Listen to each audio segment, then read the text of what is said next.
Hey, what's going on, everybody? My name is Jay and welcome to the Shiplife. So in breaking cruise news, the Carnival Corporation CEO Arnold Donald is stepping down. We'll go over the details in today's video. The Ruby Princess cruise ship has a whopping 143 COVID cases on board, and I'm gonna tell you why nobody really seems to care too much. Also, as the hype builds up for Royal Caribbean's newest ship, Icon of the Seas, Royal Caribbean has announced that the ship will be sailing out of the United States in 2023. So before we get into today's news, I do want to remind all of you once again that I have started a second travel channel here on YouTube known as Jay the Nomad, and there are a lot of beneficial reasons as to why you should go subscribe right now. Well, not right now, after this video, of course. One of which being it does regard giveaways. Guys, I've told you time and time again for the past couple weeks, I will be doing giveaways like free cruises, free resorts, theme parks, and so much more. I will be collaborating with, of course, our sponsor, Touring Plans, and trust me, all the resources are there. I'm just giving you guys a heads up now because what I'm going to be doing is trying to weed out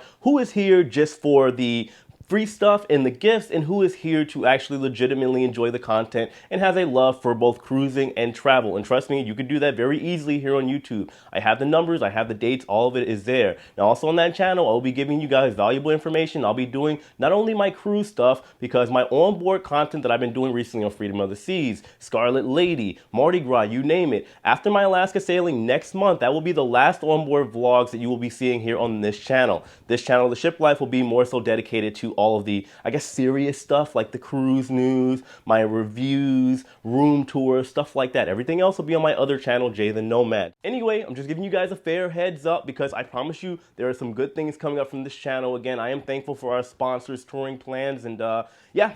Let's go ahead and get into the news. So Arnold Donald, who is the CEO of the largest cruising company on the entire planet, the Carnival Corporation, will be stepping down. This will take place on August 1st, and he will be replaced by the operating chief, Josh Weinstein. All of this is due to the company just simply not being profitable, in the fact that the pandemic is pretty much over and cruising operations are starting to resemble somewhat pre-pandemic levels. Now, looking at the facts, of course, we do have to take into consideration that Arnold Donald is 67 years old. Now, me personally, I do believe that you are as young as you feel. However, 67 is up there, especially for a CEO, and considering what Arnold Donald has faced over the past 2 to 3 years, well, it's been a doozy. Of course, you got to look at the pandemic as a whole. Even prior to the pandemic, we had Princess Cruise Lines with the Diamond Princess, which was essentially the unintentional, accidental catalyst when it came to COVID. That was probably a doozy for Arnold Donald to navigate through, and then the pandemic shut down, and of course, we saw during that process, a lot of Carnival ships were sold. And I'm talking specifically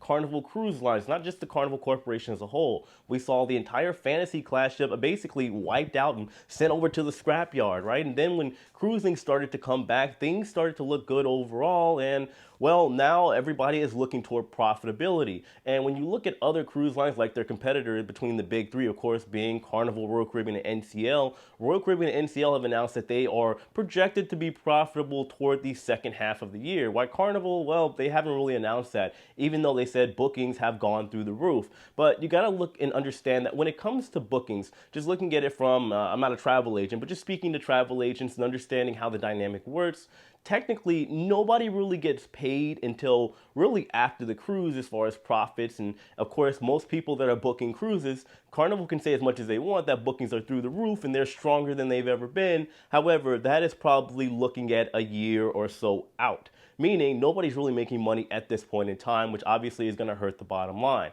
Now, obviously, a lot of people, well, not obviously, some people have probably seen the stock price falling, and it does not look good. It's what you would call a falling knife. However, the stock market as a whole, I'm not going to get too deep into it, is essentially falling down, and this is due to the Fed raising rates and inflation, and it's a whole bunch of mumbo jumbo that I'm not going to get into here on this channel. But when it comes to Arnold Donald, he has been at the helm for the Carnival Corporation since 2013. Overall, things have been pretty successful. Now, as far as him stepping down, there is going to be the why.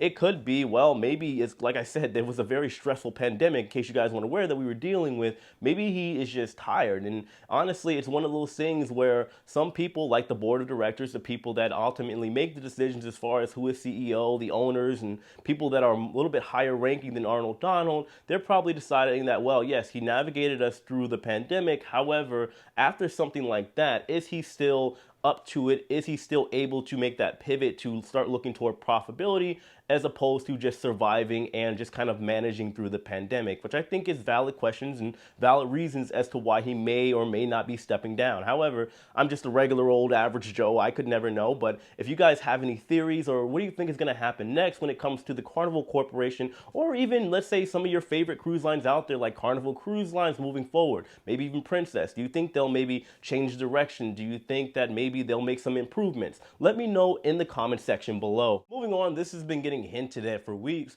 but Royal Caribbean has now announced that their newest ship coming out next year in 2023, Icon of the Seas, will be not only sailing out of Miami, but of course sailing over to the Caribbean.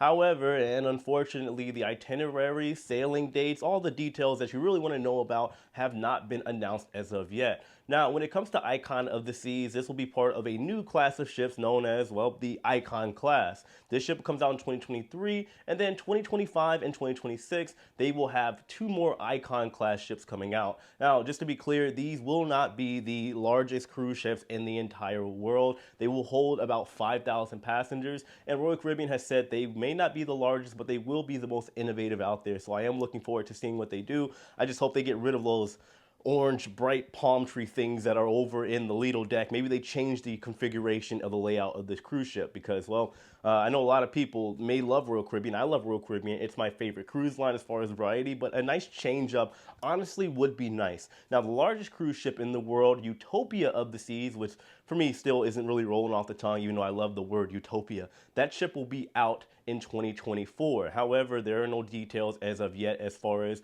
what that ship will be doing as far as itineraries and everything else. Either way, it is exciting news whenever we hear more cruise ships that are going to be announced and all these new things, because it just means that the industry is moving forward. Now, finally, as we sail into our last topic for today's video, of course, while you guys are hitting that like button, showing support for the channel, if you're enjoying it, of course, and let's talk about what some are calling a cruise ship outbreak. Haven't heard that term in a while. Now, this is all taking place on board the Ruby Princess cruise ship, where there is believed to be 143 COVID cases on board, or at least about a week ago. But the good news about all this is nobody really seems to care. Now, this is the 3rd incident that took place on board the Ruby Princess while it was home porting over in San Francisco. This particular one took place back on April 11th, and then we had another situation where there were 70 cases over in March after a 15-day Panama Canal sailing. And then there was another situation in January when the ship arrived there at the beginning of the year where 12 people tested positive after a sailing over to Mexico. I believe it was like a 10-day sailing or something like that.